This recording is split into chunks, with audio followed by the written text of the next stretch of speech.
ಪರಾಶರರ ಹೋರಾಶಾಸ್ತ್ರ ಒಂದು ಇದ್ಬಿಟ್ರೆ ಸಾಕು, ವೇದಾಂಗ ಜ್ಯೋತಿಷ್ಯವನ್ನ ಕಲಿಯಲಿಕ್ಕೆ ನಮಗೆ ಒಂದು ಕೈ ಕನ್ನಡಿ ಅಂತ ಹೇಳಬಹುದು. ಜನರಲ್ ಆಗಿ ಎರಡನೇ ಮನೆ ನೋಡಿಬಿಟ್ಟು ಈ ವ್ಯಕ್ತಿಯ ಫೈನಾನ್ಷಿಯಲ್ ಸ್ಟೇಟಸ್ ಹೀಗಿದೆ ಅಂತ ಹೇಳಿದ್ರೆ ನಿಮಗೆ ಆಕ್ಯುರೇಟ್ ಆಗಿ ಸಿಗೋದಿಲ್ಲ. ಗುರು ಮತ್ತೆ ಚಂದ್ರ ಒಟ್ಟಿಗೆ ಇದ್ದಾನೆ, ತುಂಬಾ ಚೆನ್ನಾಗಿರ್ತೀರಾ ಅಂತ ಹೇಳ್ಬಿಡ್ತೀವಿ. ಪಾಪ ಅವ್ರು ಎಷ್ಟು ಕಷ್ಟಪಡ್ತಾ ಇರ್ತಾರೆ.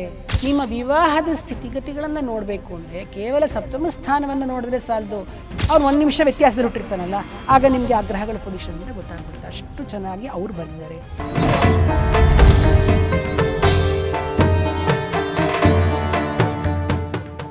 ವರಾಹ ಮಿಹಿರನ್ನು ನಾವು ಭಾರತ ಜ್ಯೋತಿಷ್ಯ ಶಾಸ್ತ್ರದ ಪಿತಾಮಹ ಅಂತ ಹೇಳ್ತೀವಿ.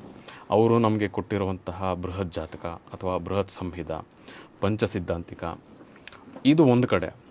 ಹಾಗೆ ಪರಾಶರರ ಹೋರಾಶಾಸ್ತ್ರ, ಈ ಹೋರಾಶಾಸ್ತ್ರ ಆಮೇಲೆ ಪಂಚಸಿದ್ಧಾಂತಿಕ, ಇವುಗಳಲ್ಲಿ ಯಾವುದು ನಿಖರವಾದದ್ದು, ನಾವು ಯಾವುದನ್ನು ನಂಬಬೇಕು, ಅಥವಾ ಈ ಎರಡು ಕೃತಿಗಳಲ್ಲಿ ಅಥವಾ ಎರಡು ಬೃಹತ್ ಗ್ರಂಥಗಳಲ್ಲಿ ಯಾವುದು ನಿಖರವಾದ ಗ್ರಂಥ, ಅವುಗಳಲ್ಲಿ ಭಿನ್ನತೆ ಏನಿದೆ?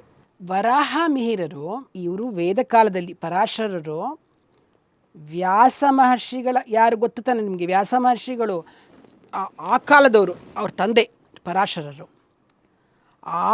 ಅವ್ರದ್ದು ಯಾವುದೂ ಅಲ್ಲಿಂದ ಆದಮೇಲೆ ಎಷ್ಟು ಜನ ಮಹರ್ಷಿಗಳು ಬಂದರು, ಈ ವರಾಹ ಮಿಹಿರರು ಈ ಕಲಿಯುಗದಲ್ಲಿ ಬಂದಿರತಕ್ಕಂತಹ ಆಚಾರ್ಯರು. ವರಾಹ ಮಿಹಿರರು ಏನಪ್ಪ ಅಂತಂದರೆ ನೋಡಿ, ಅವ್ರದ್ದೊಂದು ಸ್ಪೆಷಾಲಿಟಿ ಹೇಳ್ತೀನಿ ನಿಮಗೆ. ವರಾಹ ಮಿಹಿರರದು ನೀವು ತಿಳ್ಕೊಳ್ಳೇಬೇಕು. ಒಂದು ಸಾರ್ತಿ ಉಜ್ಜಯಿನಿಯಲ್ಲಿ ಸಭೆ ನಡೀತಾ ಇತ್ತು, ಅದು ಶಾಸ್ತ್ರದ ಸಭೆ ನಡೀತಾ ಇತ್ತು. ನಾಳೆ ಗ್ರಹಣ ಇದೆ, ಸೂರ್ಯಗ್ರಹಣ. ಏನಪ್ಪ ರಾಹು ಏನಾದರೂ ದೊಡ್ಡದಾಗ್ತಾನ ಅಥವಾ ಏನು ಕತೆ, ರಾಹು ಕತೆ ಅಂತ ಏನೋ ಈ ಥರದ್ದೆಲ್ಲ ವಿಷಯಗಳ ಬಗ್ಗೆ ಆಗಿನ ಕಾಲದಲ್ಲಿ, ನಾನು ಹೇಳ್ತಾರೆ ಈಗಿನ ಸೈನ್ಸ್ ಯುಗ ಅಲ್ಲ ಅದು, ಚರ್ಚೆ ನಡೀತಾ ಇತ್ತು. ಸುಮಾರು 5ನೇ ಶತಮಾನ ಅಂತ ಅಂದ್ಕೊಳ್ಳಿ, ಚರ್ಚೆ ನಡೀತಾ ಇತ್ತು. ಆಗ ಒಬ್ಬ ವ್ಯಕ್ತಿ ಜೋರಾಗಿ ಹೇಳ್ತಾನೆ, ರಾಹು ಕೇತುಗಳಿಗೆ ಏನೂ ಆಗೋದಿಲ್ಲ. ಗ್ರಹಣ ನಡೀತಕ್ಕಂಥದ್ದು ಹೇಗೆ ಅಂತಂದರೆ, ಸೂರ್ಯ ಹಾಗೂ ಭೂಮಿಯ ಮಧ್ಯದಲ್ಲಿ ಚಂದ್ರ ಬಂದಾಗ ಸೂರ್ಯನ ನೆರಳು ಚಂದ್ರನ ಮೇಲೆ ಬಿದ್ದು, ಚಂದ್ರನ ನೆರಳು ಅಂದರೆ ಆ ಭಾಗ ಭೂಮಿಯ ಮೇಲೆ ಬಿದ್ದು ಆ ಭಾಗದ ಜನರಿಗೆ ಸೂರ್ಯ ಕಾಣಿಸಲ್ಲ, ಆವಾಗ ಸೂರ್ಯಗ್ರಹಣ ಆಗುತ್ತೆ. ಹಾಗೆ ಸೂರ್ಯ ಹಾಗೂ ಚಂದ್ರನ ನಡುವೆ ಭೂಮಿ ಬಂದಾಗ ಚಂದ್ರಗ್ರಹಣ ಆಗುತ್ತೆ ಅನ್ನೋದನ್ನು ಹೇಳ್ತಾರೆ. ಆಶ್ಚರ್ಯ ಎಲ್ರಿಗೂ. ಇದೇನು ಇವ್ರು ಈ ಥರ ಹೇಳ್ತಾರೆ, ನಾವು ರಾಹು ಕೇತುಗಳು ಒಂದು ಕಬಳಿಸ್ತವೆ ಅಂತಲೇ ತಾನೇ ಪುರಾಣದಲ್ಲಿ ಹೇಳೋದು. ಆದರೆ ಇದೇನು ಹೀಗೆ ಹೇಳ್ತಿದ್ದಾರಲ್ಲ, ಇಷ್ಟು ಒಂದು ಖರಾರು ವಾಕ್ಕಾಗಿ ಹೇಳ್ತಿದ್ದಾರಲ್ಲ, ಯಾರು ಅಂತ ನೋಡಿದ್ರೆ ಅವರೇ ವರಾಹ ಮಿಹಿರರು. ಅವರು ವಿಕ್ರಮಾದಿತ್ಯನ ಆಸ್ಥಾನದಲ್ಲಿ ನವರತ್ನ ಕವಿಗಳು ಅಂತ ಹೇಳ್ತಾರೆ, ಕವಿಗಳೆಲ್ಲ ಇರ್ತಾರಲ್ಲ, ಆ ಥರ ಆಸ್ಥಾನ ವಿದ್ವಾಂಸರಾಗಿದ್ದರು. ರಾಜನಿಗೆ ಹೇಳಿದ್ರು, ಒಂದು ಸಲ ಭವಿಷ್ಯ ನುಡಿಬೇಕಾದ್ರೆ ಅವರ ಮಗನಿಗೆ 18ನೇ ವಯಸ್ಸಿನಲ್ಲಿ ಸಾವಾಗತ್ತೆ ಅಂತ ಹೇಳಿಬಿಟ್ಟಿದ್ರು ರಾಜನಿಗೆ. ಅದು ಹಂದಿಯಿಂದ ಸಾವಾಗತ್ತೆ ಅಂತ ಹೇಳಿದರು. ಅದಕ್ಕೆ ಅವತ್ತಿನ ದಿವಸ ಅವ್ರು ಯಾವತ್ತು ಹೇಳಿದ್ರೋ ಅವತ್ತಿನ ದಿವಸ ರಾಜ ಏನು ಮಾಡ್ತಾನೆ, ಆ ಮಗನ್ನ ಎಲ್ಲಿಗೂ ಕಳಿಸಿರಲ್ಲ, ಆ ರೂಮ್ನಲ್ಲೇ ಕೂಡ ಹಾಕ್ಬಿಟ್ಟಿರ್ತಾನೆ. ಅಲ್ಲಿಗೆ ಊಟ ತಿಂಡಿ ಎಲ್ಲ ತಂದುಕೊಟ್ಟು ಅಲ್ಲೇ ಅವ್ನು ಮಲಗಿದ್ದಾಗ, ರಾಜ್ಕುಮಾರ ರಾತ್ರಿ ಆಗುತ್ತೆ ಮಲಗಿರ್ತಾನೆ, ಅವ್ನು ಮಲಗಿದಾಗ ಈ ಇದ್ರ ಮಂಚದ ಮೇಲ್ಗಡೆ ಹೀಗೆ ಒಂದು ತಲ್ಪ ಅಲ್ವಾ, ಹಂಸತೂಲಿಕಾ ತಲ್ಪ, ಆ ಥರ ಮಂಚದ ಮೇಲ್ಗಡೆ ಹಿಂಗಿರುತ್ತಲ್ಲ, ಅದ್ರ ಮೇಲ್ಗಡೆ ಒಂದು ವರಾಹದ ಚಿತ್ರ ಇರುತ್ತೆ. ಅದು ಏನು ಹೇಗೋ ಏನೋ ಅದು ಬಿದ್ದುಬಿಡುತ್ತೆ ಅವನ ಮೇಲೆ, ಬಿದ್ದು ಅವನಿಗೆ ಸತ್ತು ಹೋಗ್ಬಿಡ್ತಾನೆ. ಅದಕ್ಕೋಸ್ಕರ ಇವ್ರಿಗೆ ಅಷ್ಟು ಖರಾರುವಾಕ್ಕಾಗಿ ಹೇಳಿದ್ರು ಅಂತ. ಅವ್ರು ಮಿಹಿರ ಅಂತ ಯಾಕೆಂದರೆ ಅವ್ರ ತಂದೆಯವರು ಸೂರ್ಯ ಉಪಾಸಕರು, ಹಾಗಾಗಿ ಇವ್ರಿಗೆ ಮಿಹಿರ ಅಂದರೆ ಸೂರ್ಯನ ಹೆಸರು ಇಟ್ಟಿದ್ರು. ಯಾವಾಗ ಈ ಒಂದು ಇನ್ಸಿಡೆಂಟ್ ಆಯಿತು, ಇವ್ರನ್ನ ವರಾಹ ಮಿಹಿರರು ಅಂತ ಕರೆದ್ರು. ಅಷ್ಟು ಒಂದು ಆ್ಯಕ್ಯುರೇಟಾಗಿ ಹೇಳ್ತಕ್ಕಂತಹ ವರಾಹ ಮಿಹಿರರು. ಅದಕ್ಕೋಸ್ಕರ ಅವ್ರನ್ನ ಜ್ಯೋತಿಷಾಸ್ತ್ರದ ಪ್ರವರ್ತಕರು ಅಂತ ಕರೀತಾರೆ. ಯಾಕೆ ಪಿತಾಮಹ ಅಂತ ಕರೀತಾರೆ, ಯಾಕೆಂದರೆ ಅವರೇ ಮೊದಲು ನಮ್ಮ ಒಂದು ಜ್ಯೋತಿಷಾಸ್ತ್ರದಲ್ಲಿ ನಮಗೆ ಏನು ಗ್ರಂಥಗಳು ಸಿಕ್ಕಿದೆಯೋ ಅದರಲ್ಲಿ ಮೊದಲನೇದು ಬಂದು ನಮಗೆ ಇವ್ರದ್ದೇ ವರಾಹ ಮಿಹಿರದೆ. ಇವರು ಬೃಹತ್ ಜಾತಕ, ಬೃಹತ್ ಸಂಹಿತ ಹಾಗೆ ಪಂಚಸಿದ್ಧಾಂತಿಕ ಅಂತ ಬರೆದಿದ್ದಾರೆ. 3 ತುಂಬ ದೊಡ್ಡ ದೊಡ್ಡ ಕೃತಿಗಳು ಇವು 3. ನೋಡಿ, ಸಿದ್ಧಾಂತಕ್ಕೆ ಹೆಚ್ಚು ಒತ್ತು ಕೊಡ್ತಕ್ಕಂಥದ್ದು ಅಂದರೆ ಖಗೋಳಶಾಸ್ತ್ರ, ಅಸ್ಟ್ರಾನಮಿ ಏನಿದೆ ಅದ್ರ ಬಗ್ಗೆ ಖರಾರುವಾಕ್ಕಾಗಿ ಬರೆದಿರ್ತಕ್ಕಂಥದ್ದು ವರಾಹ ಮಿಹಿರರದ್ದು ಸ್ಪೆಷಾಲಿಟಿ. ಆ ಪಂಚಸಿದ್ಧಾಂತಿಕದಲ್ಲಿ 5 ಸಿದ್ಧಾಂತಗಳನ್ನು, ಒಂದು ಸೂರ್ಯ ಸಿದ್ಧಾಂತ, ಆಮೇಲೆ ರೋಮಶ, ಪೌಲಿಶ, ಆಮೇಲೆ ವಸಿಷ್ಠ ಹಾಗೂ ಪೈತಾಮಹ ಅಂತ 5 ಸಿದ್ಧಾಂತಗಳನ್ನು ಉಲ್ಲೇಖ ಮಾಡಿದ್ದಾರೆ. ಎಲ್ಲವೂ ಕೂಡ ಖಗೋಳಶಾಸ್ತ್ರಕ್ಕೆ ಸಂಬಂಧಪಟ್ಟಂತೆ ಆ್ಯಕ್ಯುರೇಟಾಗಿ ಬರೆದಿರ್ತಕ್ಕಂತಹ ಒಂದು ಬೃಹತ್ ಗ್ರಂಥ ಅಂತ ಹೇಳ್ಬೋದು.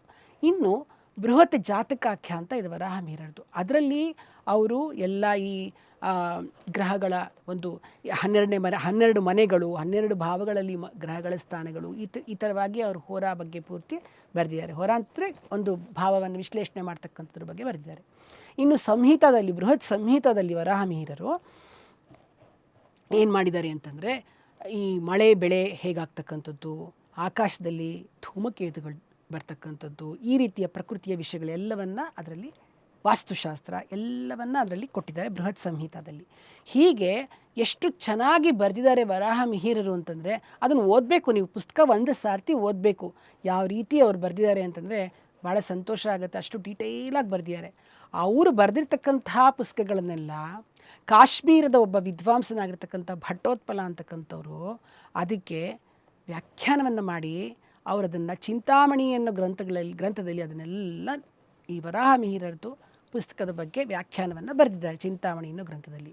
ಹೀಗೆ ವರಾಹಮಿಹಿರರದು ಕೊಡುಗೆ ನಮ್ಮ ಒಂದು ಜ್ಯೋತಿಷ್ಯ ಶಾಸ್ತ್ರಕ್ಕೆ ಬಹಳ ಅಪೂರ್ವವಾದ್ದು ಅಂತ ಹೇಳ್ಬೋದು.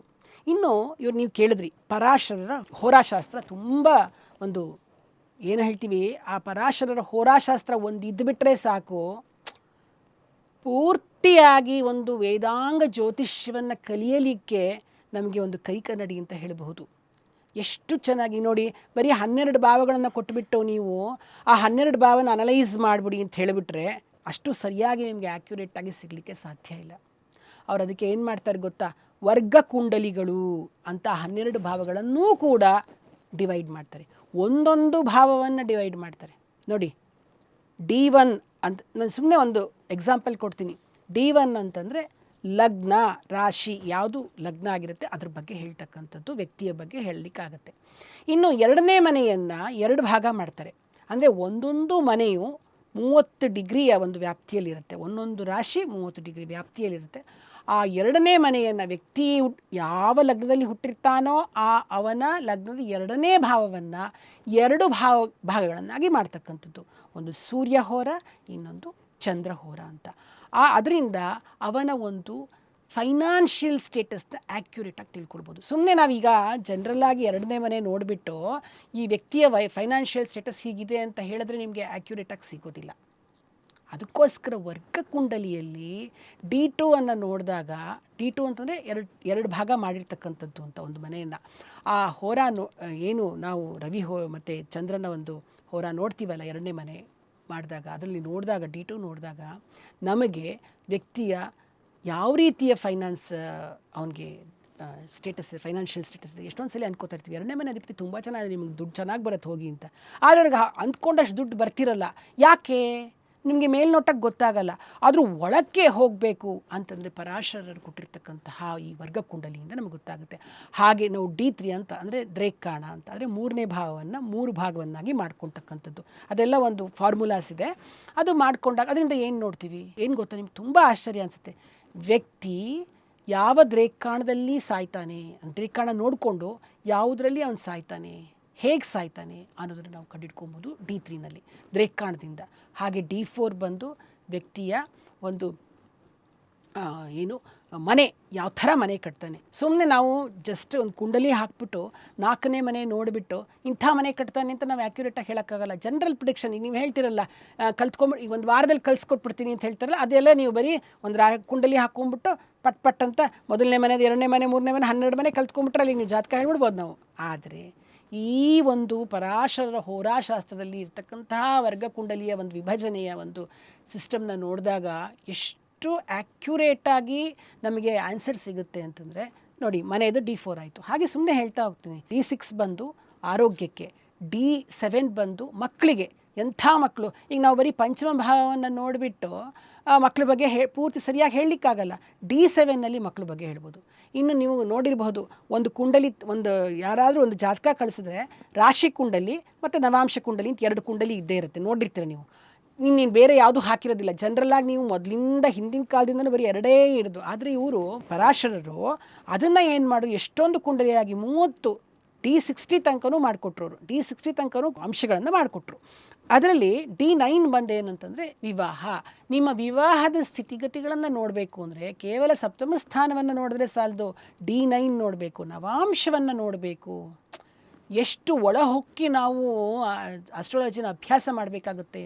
ಹಾಗೆ D10 ಉದ್ಯೋಗಕ್ಕೆ, D11 ನಿಮ್ಮ ಲಾಭ, ಎಷ್ಟು ನಿಮ್ಮ ಲಾಭದ ಒಂದು ಮಟ್ಟ ಇದೆ ನಿಮಗೆ ನಿಮ್ಮ ಜೀವನದಲ್ಲಿ ಅಂತಕ್ಕಂಥದ್ದು. ಹೀಗೆ D16 ವೆಹಿಕಲ್ಲು, D24 ಎಜುಕೇಷನು. ನೋಡಿ, 4ನೇ ಮನೆ ನಿಮಗೆ ಎಜುಕೇಷನ್ನು, ಮನೆ ಕಟ್ಟಕ್ಕೆ ಮತ್ತು ವೆಹಿಕಲ್ಗೆ ಎಲ್ಲದಕ್ಕೂ ನಾವು 4ನೇ ಮನೆ ನೋಡ್ತೀವಿ ಬರೀ ರಾಶಿ ಕುಂಡಲಿಯಲ್ಲಾದರೆ. ಈ ಥರ ಅಂಶ ಕುಂಡಲಿಯಲ್ಲಿ ಮನೆಗೊಂದು, ವೆಹಿಕಲ್ಗೊಂದು, ಆಮೇಲೆ ವಿದ್ಯಾಭ್ಯಾಸಕ್ಕೊಂದು, ಈ ರೀತಿಯಾಗಿ ಒಂದೊಂದು ಮನೆಯನ್ನು ಅಷ್ಟಷ್ಟು ಭಾಗವನ್ನಾಗಿ ಮಾಡಿ ಅದರ ಅಧಿಪತಿಗಳನ್ನು, ಇದೆಲ್ಲ ನಾವು ಹೇಳ್ತಾ ಹೋದರೆ ಈ ವರ್ಗಕುಂಡಲಿಗಳನ್ನು ಎಕ್ಸ್ಪ್ಲೈನ್ ಮಾಡಬೇಕೇ ಹೊರತು ಇಷ್ಟೇ ನಾನು ಒಂದು ಸಂಕ್ಷಿಪ್ತವಾಗಿ ಹೇಳಲಿಕ್ಕೆ ಸಾಧ್ಯ. ಅಷ್ಟು ಮೈನ್ಯೂಟಾಗಿ ನಮಗೆ ಒಂದೊಂದು ಒಂದೊಂದು ಮನೆಗಳನ್ನು ಅವರು ಹಂಚಿಕೊಟ್ರು. ಹೀಗೆ D30 ವಿಂಶಾಂಶ, ಖವೇದಾಂಶ, ಈ ರೀತಿಯಾಗಿ ಒಂದೊಂದು ಮನೆಯನ್ನು ಭಾಗ ಮಾಡಿ 12 ಮನೆಗಳನ್ನು 60 ಭಾಗವನ್ನಾಗಿ ಮಾಡಿ ನೋಡ್ತಕ್ಕಂಥದ್ದು. ಅಂದರೆ ಅರ್ಥ ಮಾಡ್ಕೊಳ್ಳಿ, ಎಷ್ಟು ಆಳಕ್ಕೆ ಇಳಿದು ನಾವು ನೋಡಬೇಕು ಒಂದು ಮನೆಯನ್ನು ನೋಡಬೇಕು ಅಂತಂದರೆ. ಮನೆ ಅಂತಂದರೆ ನೀವು ಏನು ಕೇಳಿರ್ತಿರೋ ಪ್ರಶ್ನೆ ಅದ್ರ ಬಗ್ಗೆ ನಾವು ನೋಡಬೇಕು ಅಂತಂದರೆ ಜಸ್ಟ್ ಸುಮ್ಮನೆ ಒಂದು ಕುಂಡಲಿ ನೋಡಿಬಿಟ್ಟು ಅದ್ರ ಗ್ರಹ ಎಲ್ಲಿದೆ ಅಂತ ನೋಡಿ ಹೇಳಿದ್ರೆ ನಿಮಗೆ ಆ್ಯಕ್ಯುರೇಟಾಗಿ ಸಿಗಲ್ಲ. ಇದು ನಮಗೆ ಪರಾಶರರ ಒಂದು ಹೋರಾಶಾಸ್ತ್ರದಲ್ಲಿ ತುಂಬ ಚೆನ್ನಾಗಿ ಕಂಡು ಬರುತ್ತೆ. ಅದಷ್ಟೇ ಅಲ್ಲ, ಪ್ರತಿಯೊಂದೂ ಯೋಗಗಳು, ಎಷ್ಟು ಯೋಗಗಳಿದೆ. ಯೋಗ ಅಂತೂ ಸಿಕ್ಕಾಪಟ್ಟೆ ಯೋಗ ಇದೆ. ಆ ಯೋಗಗಳಲ್ಲಿ ಭಂಗ ಆಗುತ್ತೆ. ಕೆಲವು ಸಲ ನಾವು ಸುಮ್ಮನೆ ಗಜಕೇಸರಿ ಯೋಗ ಇದೆ, ನೀವು ತುಂಬ ಚೆನ್ನಾಗಿರ್ತೀರ ಬಿಡ್ರಿ, ಗುರು ಮತ್ತು ಚಂದ್ರ ಒಟ್ಟಿಗೆ ಇದ್ದಾನೆ, ತುಂಬ ಚೆನ್ನಾಗಿರ್ತೀರ ಅಂತ ಹೇಳ್ಬಿಡ್ತೀವಿ. ಪಾಪ ಅವ್ರು ಎಷ್ಟು ಕಷ್ಟಪಡ್ತಾ ಇರ್ತಾರೆ. ಆ ಯೋಗ ಭಂಗ ಆಗಿದೆಯಾ, ಆ ಯೋಗದ ಜೊತೆ ಯಾರಿದ್ದಾರೆ, ಆ ಯೋಗ ಯಾವ ಮನೆಯಲ್ಲಾಗಿದೆ, ಈ ಥರ ಎಲ್ಲ ಡೀಟೇಲ್. ಆಮೇಲೆ ಇನ್ನೊಂದು ನೀವು ನಂಬ್ತೀರಾ, ಇವ್ರು ಹೇಳ್ತಾರೆ ಪರಾಶರರು, ಯಾವ ವ್ಯಕ್ತಿ ಸೂರ್ಯ ಹೊರೆಯಲ್ಲಿ ಅಂದರೆ ಜನನವಾಗಿದ್ದರೆ ಅಂದರೆ ಅಲ್ಲಿ ಆ ಸೂರ್ಯ ಮತ್ತು ಚಂದ್ರ ಇದ್ದಾಗ ಅವರು ದೇವಲೋಕದಿಂದ ಬಂದಿರ್ತಾರೆ. ಚಂದ್ರ ಹೊರೆ ಇಲ್ಲಿ ಜನನವಾಗಿದ್ದರೆ ಅವರು ಪಿತೃಲೋಕದಿಂದ ಬಂದಿರ್ತಾರೆ. ಎಲ್ಲವನ್ನೂ ಕೊಟ್ಟಿದ್ದಾರೆ ಅವರು. ನೀವು ಸುಮ್ಮನೆ ಆ ಹೋರಾಶಾಸ್ತ್ರ ಇಟ್ಕೊಂಡು ನೋಡಿದ್ರೆ ಆಶ್ಚರ್ಯ ಅನಿಸುತ್ತೆ. ಯಾವಾಗ ಸಾಯ್ತೀವಿ ಅಂತ ಅನ್ನೋದು ಕೂಡ ಲೆಕ್ಕಾಚಾರ ಅದರಲ್ಲಿ ಇರುತ್ತೆ. ಆದರೆ ನಮಗೆ ಗುರುಗಳು ಹೇಳಿದ್ದಾರೆ, ಯಾವುದೇ ಕಾರಣಕ್ಕೂ ಅದನ್ನು ಲೆಕ್ಕ ಹಾಕಿ ನಾವು ಮಾಡಿ ನೋಡಿದ್ದೀವಿ. ಸತ್ತೋದವ್ರನ್ನ ಮಾಡಿ ನೋಡಿದ್ದೀವಿ, ಬದುಕಿರೋದನ್ನ ಮಾಡಿಬಿಟ್ರೆ ಅಷ್ಟೆಲ್ಲ ಕೂಡಿ ಕಳೆದು ಎಲ್ಲ ಮಾಡಿಬಿಟ್ಟು ನಾಳೆ ದಿವಸ ಯಾರು ನೆಮ್ಮದಿಯಾಗಿರೋಕ್ಕಾಗಲ್ಲ ಅನ್ನೋದರಿಂದ ನಾವು ಬದುಕಿರೋರಿಗೆ ಮಾಡೋಕ್ಕೆ ಹೋಗಿಲ್ಲ. ಅಷ್ಟು ನಿಖರವಾಗಿ ಪರಾಶರರ ಹೋರಾಶಾಸ್ತ್ರದಲ್ಲಿ ನಮಗೆ ಕೊಟ್ಟಿದ್ದಾರೆ. ತುಂಬ ಚೆನ್ನಾಗಿದೆ. ಎಲ್ಲ ಡಿವಿಷನ್ಸ್ಗಳು ತುಂಬ, ಅಂದರೆ ಅದನ್ನೇ ನೋಡಿ KP ಸಿಸ್ಟಮ್ ಅಂತ ಇದೆ. ನಾವು ಯಾಕೆ ಹೇಳ್ತೀವಿ ಅಂದರೆ ಜ್ಯೋತಿಷ್ಯವನ್ನು ಬರೀ ಇಷ್ಟೇ ಅಂತ ನೋಡೋಕ್ಕಾಗಲ್ಲ, ತುಂಬ ಟೈಪ್ಸ್ ಇದೆ. KP ಸಿಸ್ಟಮಲ್ಲಿ ಕೃಷ್ಣಮೂರ್ತಿ ಪದ್ಧತಿ ಅಂತ ಕರೆಯೋದು. ಅದರಲ್ಲಿ ಹೇಗೆ ಬರೆದಿದ್ದಾರೆ ಕೃಷ್ಣಮೂರ್ತಿಗಳು ಅಂತಂದರೆ, ಒಂದು ಮನೆಯನ್ನು 9 ಭಾಗವನ್ನಾಗಿ ಮಾಡಿ, ಒಂದು ಮನೆ ಅಂತ ನಾನು ಹೇಳಿದೆ ನಿಮಗೆ 12 ಭಾವ ಇದೆ, ಒಂದೊಂದು ಭಾವವನ್ನು 12 ಭಾಗವನ್ನಾಗಿ ಮಾಡಿ ಇಷ್ಟಿಷ್ಟು ಡಿಗ್ರಿ ವ್ಯಾಪ್ತಿ ಅದು ಇದಾದರೆ ನಿಮಗೆ ವರ್ಗಕುಂಡಲಿಯಲ್ಲಿ ಈಕ್ವಲ್ ಪಾರ್ಟ್ಸ್ ಇರುತ್ತೆ, ಡಿವೈಡ್ ಆಗಿರುತ್ತೆ. ಇದು ಹಂಗಲ್ಲ, 0 to 1 ಡಿಗ್ರಿ ಆ ಥರ ಹೀಗೆ ಡಿಗ್ರಿಗಳನ್ನು ಕೊಟ್ಟು 9 ಭಾಗನ ಅವ್ರಿಗೆ ಒಂದು ಯಾವುದೋ ಒಂದು ಆಧಾರವನ್ನಾಗಿ ಇಟ್ಕೊಂಡು ಮಾಡ್ತಾರೆ. ಅದಕ್ಕೆ ಅಧಿಪತಿಗಳನ್ನ ನೋಡಿ ಕಂಡುಹಿಡಿತಾರೆ. ಆವಾಗ ಏನಾಗುತ್ತೆ ಗೊತ್ತಾ, ನಮಗೆ ಈಗ ಒಬ್ಬ ಟ್ವಿನ್ಸ್ ನಮ್ಗೆ ತುಂಬ ಉಪಯೋಗ ಆಗೋದು KP ಸಿಸ್ಟಮ್ ಅಂತಂದರೆ, ಈಗ ಅವಳಿ ಜವಳಿ ಹುಟ್ಬಿಟ್ಟಿರ್ತಾರೆ. ಅವಳಿ ಜವಳಿ ಹುಟ್ಟಾಗ ಇಬ್ಬರದು ಒಂದೇ ನಕ್ಷತ್ರ, ಒಂದೇ ರಾಶಿ, ಒಂದೇ ಕುಂಡಲಿ, ಎಲ್ಲ ಒಂದೇ ಥರ ಇರುತ್ತೆ, ಏನೂ ವ್ಯತ್ಯಾಸ ಇಲ್ಲ. ಆದರೆ ಒಬ್ಬ ಒಂದು ಕೆಲಸಕ್ಕೆ ಹೋಗ್ತಾನೆ, ಇನ್ನೊಬ್ಬ ಇನ್ನೊಂದು ಕೆಲಸಕ್ಕೆ ಹೋಗ್ತಾನೆ, ಒಬ್ಬ ಉದ್ದಕ್ಕಿದ್ರೆ ಇನ್ನೊಬ್ಬ ಕುಳ್ಳಕ್ಕಿರ್ತಾನೆ. ಹೇಗಾಗುತ್ತೆ, ಇಬ್ಬರದು ಒಂದೇ ಇದೆ, ನೀವು ಮೇಲ್ನೋಟಕ್ಕೆ ನೋಡಿದಾಗ ನಿಮಗೆ ಗೊತ್ತೇ ಆಗಲ್ಲ. ಆ KP ಸಿಸ್ಟಮಲ್ಲಿ ನಿಮ್ಗೆ ನೀಟಾಗಿ ಗೊತ್ತಾಗ್ಬಿಡುತ್ತೆ. ಅವ್ರು 1 ನಿಮಿಷ ವ್ಯತ್ಯಾಸದಲ್ಲಿ ಹುಟ್ಟಿರ್ತಾನಲ್ಲ, ಆಗ ನಿಮಗೆ ಆ ಗ್ರಹಗಳ ಪೊಸಿಷನ್ ಅಂತ ಗೊತ್ತಾಗ್ಬಿಡುತ್ತೆ. ಅಷ್ಟು ಚೆನ್ನಾಗಿ ಅವ್ರು ಬರೆದಿದ್ದಾರೆ. ಹಾಗೆ ಭಾಸ್ಕರಾಚಾರ್ಯರು ಸಿದ್ಧಾಂತದಲ್ಲಿ ತುಂಬ ಚೆನ್ನಾಗಿ ಅವರು ಸಿದ್ಧಾಂತ ಶಿರೋಮಣಿ ಅಂತ ಗ್ರಂಥ ಬರೆದಿದ್ದಾರೆ. ಆಮೇಲೆ ಇವರು ಶ್ರೀಪತಿ ಪದ್ಧತಿ ಅವ್ರದ್ದು ತುಂಬ ಚೆನ್ನಾಗಿದೆ. ಅದಾದ ನಂತರ ನೀಲಕಂಠ ದೀಕ್ಷಿತ್ರದ್ದು ನೀಲಕಂಠ ದೈವಜ್ಞ ಅಂತ ನೀಲಕಂಠ ಇದು ಬರೆದಿದ್ದಾರೆ. ಆಮೇಲೆ ಮಂತ್ರೇಶ್ವರನ ಫಲದೀಪಿಕಾ ಅಂತೂ ಪ್ರತಿಯೊಬ್ಬರು ಕಲ್ತ್ಕೊಳ್ಬೇಕು ಸರಿಯಾಗಿ. ಅಸ್ಟ್ರಾಲಜಿನ ಬೇಸಿಕ್ ಅಂತಂದರೆ ಮಂತ್ರೇಶ್ವರ ಫಲದೀಪಿಕಾ ಇಟ್ಕೊಂಡ್ಬಿಟ್ರೆ ಸಾಕು. ಅಷ್ಟು ಚೆನ್ನಾಗಿ ಅವರು ಮಂತ್ರೇಶ್ವರರು ಜ್ಯೋತಿಷ್ಶಾಸ್ತ್ರದಲ್ಲಿ ಹೇಗೆ ಗೊತ್ತಾ, ಒಂದೊಂದು ಸೂತ್ರವನ್ನು ಕೊಟ್ಟು ಯಾವ್ಯಾವ ಥರ ಪೂರ್ತಿ ನೀವೇ ಕಲ್ತ್ಕೊಬೋದು. ಅಂದರೆ ಗುರುಮುಖೇನ ಕಲಿಬೇಕು, ಇಲ್ಲದ್ರೆ ಗೊತ್ತಾಗೋದಿಲ್ಲ, ನಾನಾಗಲೇ ಹೇಳಿದೆ. ಅಷ್ಟು ಚೆನ್ನಾಗಿ ಕೊಟ್ಟಿದ್ದಾರೆ ಮಂತ್ರೇಶ್ವರರು. ಇಷ್ಟೇ ಅಲ್ಲ, ಜಾತಕ ಪಾರಿಜಾತ ಅಂತ ಇವರು ಯಾರು ಅವರು ವೈದ್ಯನಾಥ ದೀಕ್ಷಿತರು ಅಂತ ಅವರು ಜಾತಕ ಪಾರಿಜಾತದಲ್ಲಿ ಇವತ್ತು ನೋಡಬೇಕು, ನೀವು ಅದನ್ನು ತೆಗೆದು ನೋಡಿದ್ರೆ ಒಂದೊಂದು ಸೂತ್ರದಲ್ಲೂ ಪ್ಲಾನೆಟರಿ ಕಾಂಬಿನೇಷನ್ನು, ಈ ಇಂತಿಂಥ ಪ್ಲಾನೆಟರಿ ಕಾಂಬಿನೇಷನ್ ಈ ಥರ ಜಾಗದಲ್ಲಿ ಇದ್ದರೆ ಯಾವ ಏನು ರಿಸಲ್ಟ್ ಕೊಡುತ್ತೆ ನಿಮ್ಗೆ, ಅದು ಈ ಬೇರೆದಲ್ಲಿ ಬರೋದಿಲ್ಲ. ಅಂದರೆ ಒಂದು ಅಸ್ಟ್ರಾಲಜಿನೇ ಕಲಿಯೋದಕ್ಕೂ ಎಷ್ಟು ಥರ ಡಿಫ್ರೆಂಟ್ ಟೈಪ್ಸ್ ಇದೆ. ಸೂರ್ಯ ಚಂದ್ರರು ಈಗ ಒಂದು ಮನೆಯಲ್ಲಿ ಕೂತ್ಕೊಂಡಿದ್ರೆ ಹಿಂಗೆ ನೋಡ್ತಾ ಇದ್ದರೆ ಈ ಜಾಗದಲ್ಲಿದ್ದರೆ ಈ ರಿಸಲ್ಟು, ಈ ರೀತಿಯಾಗಿ ಪ್ಲಾನೆಟರಿ ಕಾಂಬಿನೇಷನ್ ಮೂಲಕ ನಮಗೆ ಕೊಟ್ಟಿದ್ದಾರೆ. ಹೀಗೆ ವರಾಹಮಿಹಿರರು, ಪರಾಶರರು ಅವರದೇ ಆದ ರೀತಿಯಲ್ಲಿ ನಮಗೆ ಕೊಡುಗೆಯನ್ನು ಕೊಟ್ಟಿದ್ದಾರೆ. ಆ ವರಾಹಮಿಹಿರರ ಸಿದ್ಧಾಂತ ಇದೆಯಲ್ಲ ಅದು ತುಂಬ ಆ್ಯಕ್ಯುರೇಟ್ ಆಗಿರ್ತಕ್ಕಂಥದ್ದು. ಪರಾಶರದು ಹೋರಾ ಇದೆಯಲ್ಲ ಅದು ತುಂಬ ಆ್ಯಕ್ಯುರೇಟ್ ಆಗಿರೋದು. ಅವರಿಬ್ಬರನ್ನ ಕಂಪೇರ್ ಮಾಡೋಕ್ಕಾಗಲ್ಲ. ಇವರು ಸೂರ್ಯ ಆದರೆ ಅವ್ರು ಚಂದ್ರ, ಹಾಗೆ ಅಷ್ಟು ಇಬ್ಬರು ಮುಖ್ಯವಾಗಿರ್ತಕ್ಕಂಥದ್ದು. ಆ ಥರ ನಮಗೆ ಜ್ಯೋತಿಷ್ಯ ಶಾಸ್ತ್ರಕ್ಕೆ ಇವ್ರುಗಳಿಂದ ನಮಗೆ ಸಿಕ್ಕಿರ್ತಕ್ಕಂಥದ್ದು ಅದ್ಭುತವಾಗಿದೆ ಅಂತಲೇ ಹೇಳ್ಬೋದು. ಇದಾದ ಮೇಲೆ ಬಂದಿರತಕ್ಕಂಥ ಎಲ್ಲರೂ ಕೂಡ ಭಾಳ ಚೆನ್ನಾಗಿ ಸಾಧನೆಗಳನ್ನು ಮಾಡಿದ್ದಾರೆ.